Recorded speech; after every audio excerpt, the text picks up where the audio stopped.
Someone threw a peach at her back. It hit hard, overripe and sun-warm, bursting against the fabric of her blouse as she bent to hang mended shirts on the tannery rail. Laughter followed. 2 boys, no older than 10, doubled over behind the water trough. "That's for Elijah," one shouted. "Should have kept your legs closed, Miss Vensley." Sarah didn't turn. She picked up the peach pit where it rolled, wiped her hands on her apron, and kept working. If she stopped, if she cried, if she even blinked too long, they'd win. Again. The label stuck like the smell of hides. Used goods. No one said it to her face anymore, but they didn't need to. Doors didn't open for her. Jobs weren't offered. Even the preacher handed her the Sunday pamphlet with gloved fingers. 6 months ago, she'd been Sarah Vensley, the girl who embroidered scripture on altar cloths and passed around lemon cakes at choir socials. But after Elijah Granger, rich, charming, gone without a trace, she was just the girl who got pregnant and couldn't even keep the baby. She buried that child with her bare hands behind the old orchard. No marker, no prayer. Now she stitched hems and sleeves and socks for pennies, working behind the tannery where no one could see her, unless they wanted to remind her what she'd become. That afternoon, as sun dipped past the saddle shop, a piece of paper fluttered under her bench. She picked it up. Harvest Day Festival, Town Green, all welcome. The words mocked her. She'd gone once, years ago, in a blue dress she made herself. That was before Elijah, before the whispers, before the loneliness soaked so deep into her skin it made her cold even in July. Still, she stared at the notice for a long while, her fingers pressing the edge like it might bleed. Something in her stirred. Not pride, not hope, but something older. Anger, maybe. Or the quiet voice that said, "They do not get to erase you." She folded the notice, placed it beneath her spool of thread, and returned to her stitching. Let them see. Let them look away. She would go anyway. By the time Sarah reached the town green, her palms were damp, and her boots felt like they belonged to someone else. She'd scrubbed her dress clean that morning, not the blue one, that was buried too deep in memory, but a plain brown cotton one, with a faded ribbon stitched at the waist. It wasn't beautiful, but it was neat. And neat, she hoped, might pass for invisible. She didn't bring a basket, didn't plan to stay, she just wanted to be seen. She lingered near the pie stand, hands tucked behind her back like a child waiting for scolding. The woman behind the table, Nora Ellsworth, the banker's wife, looked up, then down, then back to arranging crusts without a word. Sarah moved on. The music started. A fiddle, too fast to be graceful, and the children danced while the adults clapped. Sarah stayed at the edge of it all, watching. People passed by like wind-devoid smoke, some pretending not to see her, others failing to hide their smirks. One man chuckled low to his friend. "Brave of her to show up? Guess she's hoping someone else will take a turn?" Sarah felt her face burn, but she didn't move. She stood beneath the cottonwood tree and refused to give them the satisfaction of leaving. A small girl in a yellow dress offered her a paper flower, clearly part of the children's game. Sarah took it gently. "Thank you," she whispered. The girl smiled, until her mother swooped in, snatched the child's hand, and led her away without a word. Sarah looked down at the paper petals, already starting to wilt in her grasp. She thought of leaving. Her legs had begun to ache, and her throat had tightened so hard she couldn't swallow. But then, the music faltered. A strange hush rippled through the crowd. Eyes turned toward the north edge of the green, near the merchant wagons. A single rider approached, bareback, slow, and unhurried, his skin bronze like earth, his hair long and braided with copper beads that caught the sun. He wore no hat, no weapon, just a leather vest and the steady weight of presence. He dismounted not like a visitor, but like someone returning. And when he stepped toward the gathering, he didn't glance at anyone, except her. He moved through the crowd like they weren't there, like their stares couldn't touch him, like their silence meant nothing. The Comanche man stood tall, maybe in his early 30s, with a face carved in quiet confidence and eyes that didn't flicker once. Sarah had seen native men before, usually from a distance, always framed by someone else's story. But this one walked like the land had missed him. He stopped just short of her, close enough that she smelled the warm scent of cedar and leather, but not too close, not like a man looking for scandal. Sarah Vensley? His voice was deep, smooth, like water slipping over stone. She blinked. Her name sounded different from him, less cursed. Yes, she answered, barely louder than the rustle of dresses around them. He nodded once. I came to return something. The crowd had gone silent.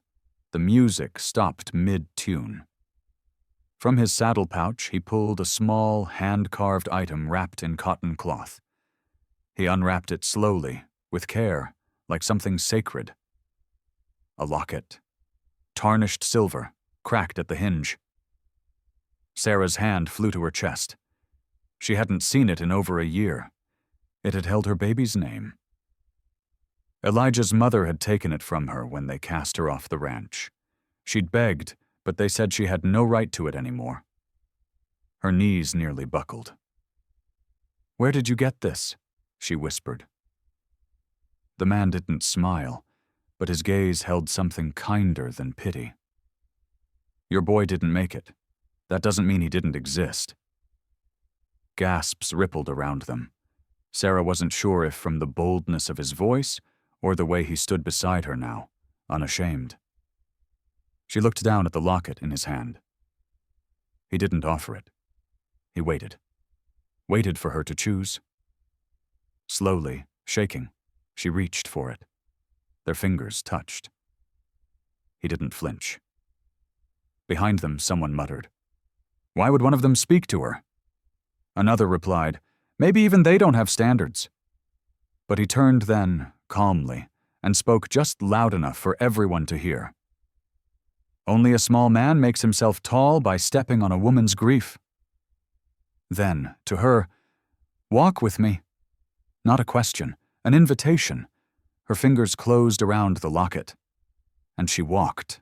They didn't walk far, just beyond the row of wagons, where the music faded and only the wind dared to speak. Sarah kept glancing at the man beside her, still trying to believe he was real. He moved without hesitation, but never ahead of her. Never in a way that made her feel small. When they reached the edge of the cottonwoods, he finally turned. "My name is Tahoma," he said, quiet but firm. "I come from the Antelope people. My mother once traded with your town. That's how I heard your name." Sarah held the locket tight, unsure whether to press it to her heart or hide it again. Why would you do this? Bring this to me?" He looked up at the branches above them, then back down. "Because I was told you'd been erased. I wanted to see if that was true." Her throat tightened. "They think I deserve it. The shame. The silence." He studied her face a moment, then crouched to pick up a smooth river stone, running his thumb across its surface. "In my village, we mark those who survive, not those who stumble. There's a difference." She didn't know what to say to that. She'd spent so long hearing nothing but judgment that kindness sounded like fiction. He stood again, held the stone in his palm. "I came here with a question." "Go on," she said, cautious. "There is a child, mine by blood, but not by care. Her mother died last winter. My sister took her in, but the girl doesn't speak. Hasn't since. We think she needs a woman who understands loss, a woman with steady hands." Sarah stepped back slightly, stunned. "You want me to come north with me? Not forever, just to meet her. If she doesn't take to you, we leave it be." She stared at him, heart pounding, 1,000 thoughts swarming. "Why me?" Tahoma didn't blink. "Because the first time I saw you, you weren't trying to be seen. You were trying not to disappear. That's who she needs." It wasn't a proposal. It wasn't even a promise. It was something stranger, older. A recognition between two people who carried silence like a second skin. Sarah swallowed hard, then nodded. They traveled in silence, stopping only for water, and to trade bread for smoked trout with a passing Lakota rider. Sarah rode behind Tahoma, hands wrapped in the folds of her skirt, trying not to shake each time she saw smoke on the horizon or heard the distant cry of a hawk. She hadn't left Dry Valley in nearly 3 years. The air felt cleaner here, like nothing spoken behind her back could survive this far north. They reached the camp on the 3rd morning. 3 lodges nestled by a wide stream, flanked by low pines and tall stillness. No one greeted them with surprise. A woman who looked older than any Sarah had ever seen lifted a brow and nodded once before vanishing into her lodge. Tahoma pointed to the smallest tent. "She's inside. I'll wait here." Sarah stepped forward, unsure what to expect. A wild, broken child, or worse, one that looked at her with the same cold judgment she'd known too well. Instead, when she lifted the flap and stepped into the dim space, she saw a girl no older than 6, curled against a fur blanket, eyes wide open, dark hair braided in uneven strands, silent, not afraid, just closed. Sarah knelt, not too close. "Hi," she whispered, unsure if it was even the right word. "I'm Sarah." No reply. She glanced at the small pile of wooden animals carved near the girl's feet. A bear, a bird, a horse with 1 ear. "These are beautiful." She pointed to the bird. "May I?" The girl watched her carefully, didn't nod, but didn't stop her either. Sarah picked up the bird gently, turning it in her hands. "When I was little, I used to think birds were angels that got too tired to stay in the sky. My baby, he was buried under a tree. I used to leave feathers there so he'd never feel alone." The words came out before she could stop them. The girl's brow twitched. Her fingers moved slightly, toward a nearby feather tucked beneath the blanket. Not a word, but a sign.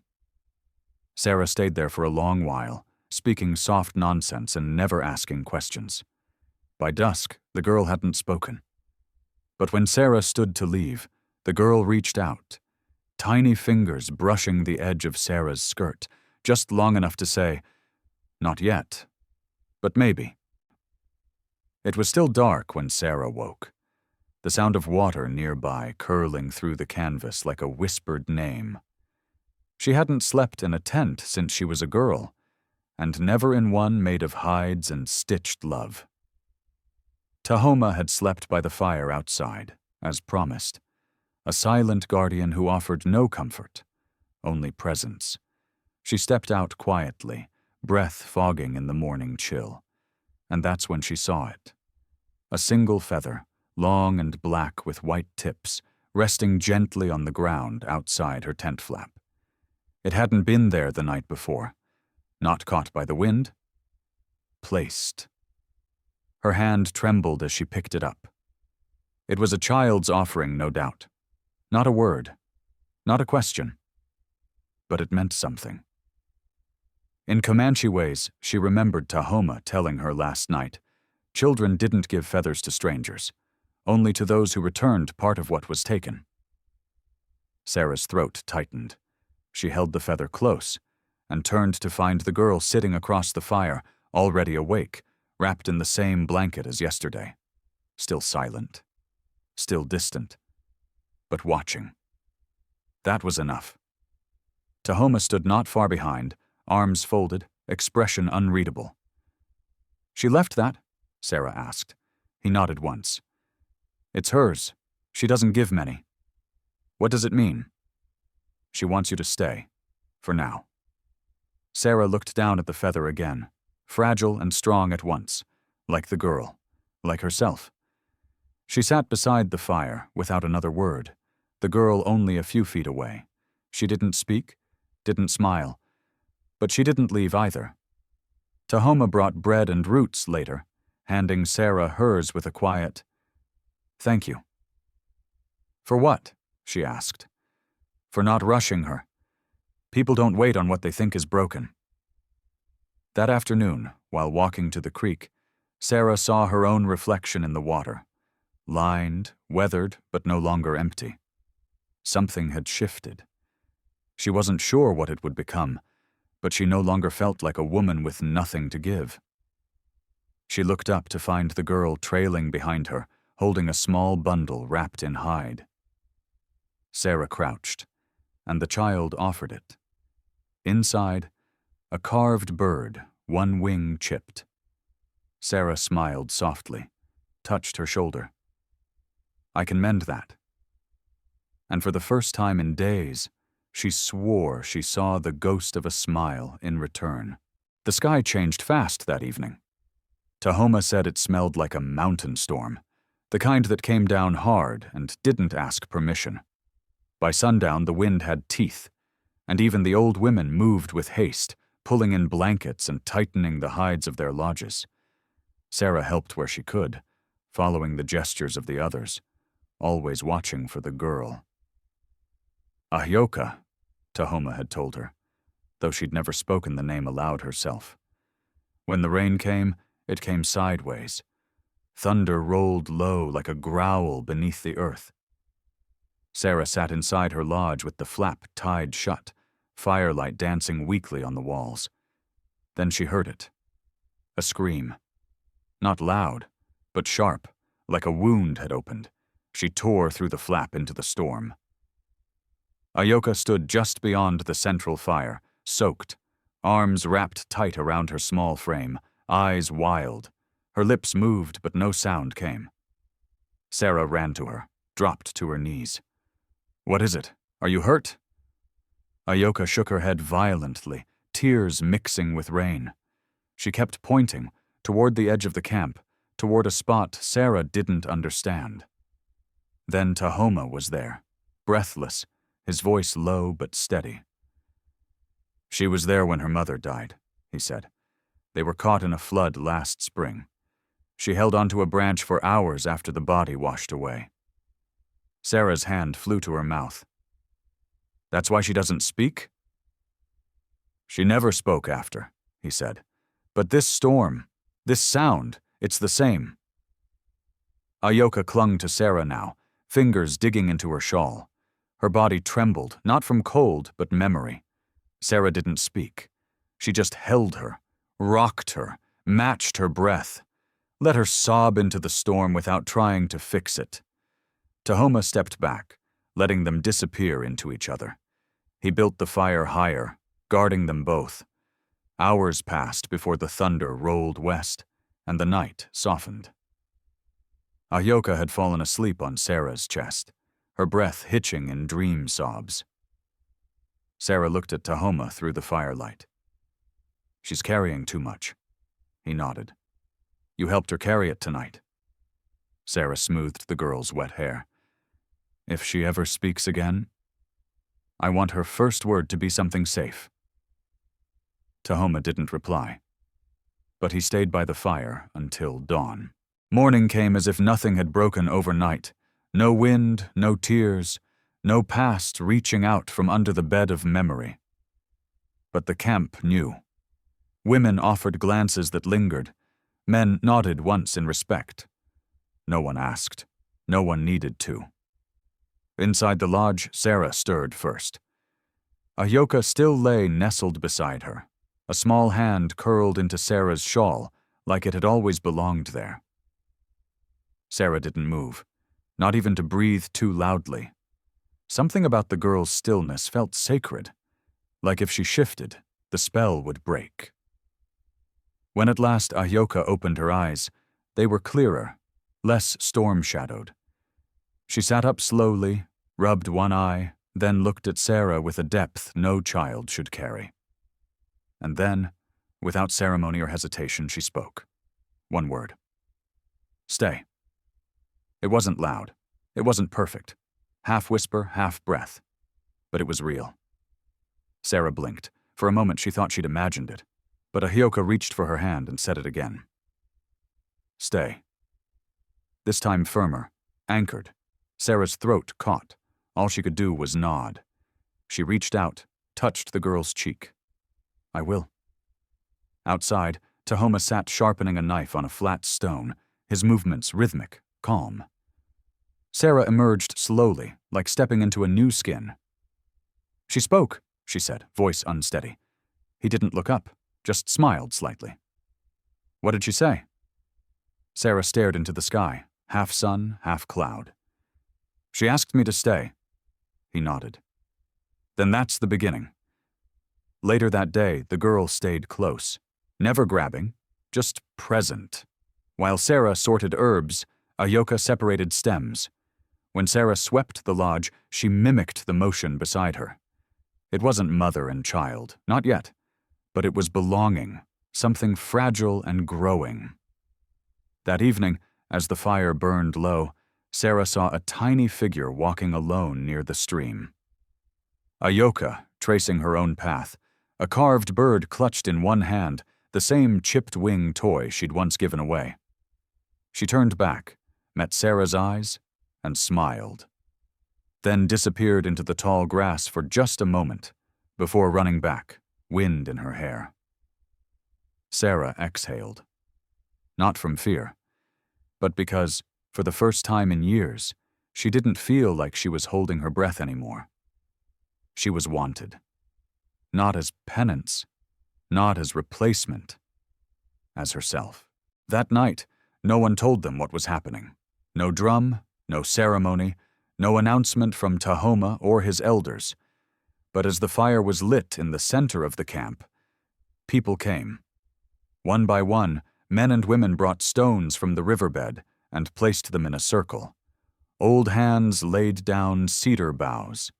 Children stacked twigs and laughed softly, as if laughter itself might crack if made too loud. Sarah sat at the center without knowing she was meant to. Tahoma only gestured for her to sit, and Ayoka curled into her side like it had always been home. When the fire was lit, it danced higher than the night before. Warm, alive, not just heat, but memory and welcome. An old woman approached Sarah, holding a shallow bowl carved from dark wood. Inside, red clay, a feather, a piece of bone carved into the shape of a woman's face. She offered it silently. Sarah hesitated. "What is this?" she asked, her voice barely audible. The woman didn't speak English, but she smiled and touched Sarah's heart, then pointed to Ayoka, then to the fire, then to the stars. Tahoma leaned in, low. "They're giving you a name. Not just among us, but among those who watch from above. This kind of naming is rare." "But I'm not—" She didn't know how to finish the sentence. "Not one of them? Not worthy? Not mother?" Tahoma shook his head. "You are here. That's enough." Sarah touched the carved face. It wasn't beautiful, not in the way she used to chase in mirrors long ago. But it looked strong, worn, kind. Ayoka reached into the bowl and lifted the feather, then tucked it into Sarah's shawl. Everyone around the fire nodded, not in approval, but in recognition, as if to say, "We see her now." Later that night, after the embers had settled and the circle broke apart into quiet laughter and stories, Sarah sat alone. Tahoma brought her a small plate of roots and venison, set it beside her without a word. "You don't have to stay," he said, "but if you do, there's a place for both of you here." She looked toward Ayoka, now asleep by the fire, feather still tucked in her braid. Then back at the flames. "I lit fires for years," she whispered. "But this is the first time someone came." Winter came slowly, as if testing whether Sarah really meant to stay. She had. And she did. Days shortened, smoke thickened in the sky, and still she remained, no longer in the guest tent, but in a lodge rebuilt by many hands. One morning, Ayoka awoke to find Sarah already up, bent over a bowl of crushed herbs, humming something that sounded like home. Tahoma came often, but never imposed. He helped when asked, fixed what broke, carved when carving was needed. His presence was steady, like the rhythm of the drum you didn't know was playing until it stopped. Sarah learned to read silence better than any book. Ayoka's voice came easier now, not every day, but often enough that it no longer startled them. She called Sarah Anna once, shyly, then again with confidence. It wasn't the English word for mother, nor the Comanche one. It was hers, made between them. One night, as snow drifted softly outside, a small gathering formed. No reason, just people. A young couple brought berries. An old man played a single-note flute. Sarah watched the firelight catch in Ayoka's eyes and realized something.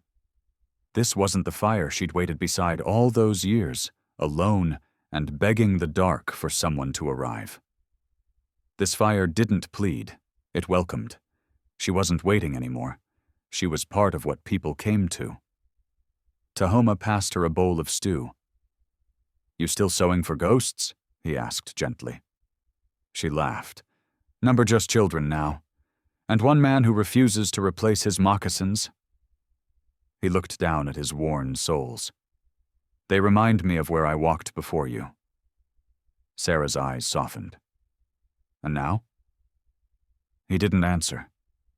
Just looked at the girl curled asleep beside her, hand on Sarah's lap, her new name carved into the small stone she now wore around her neck.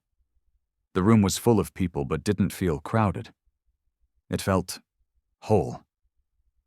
That night, after the others left, Sarah stepped outside and looked up. Stars blinked above the snow-blanketed land. In the silence, she remembered the cold fire pits she'd tended alone for years, the whispers of shame, the fear of being forgotten.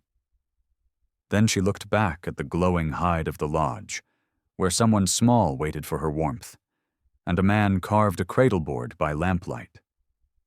And she smiled. Not because someone had finally come, but because she had stayed. Please like, share, and subscribe to support more true-hearted stories on Echoes of the West. If you had seen her standing by the fire night after night, would you have stepped into the circle too? Tell us in the comments.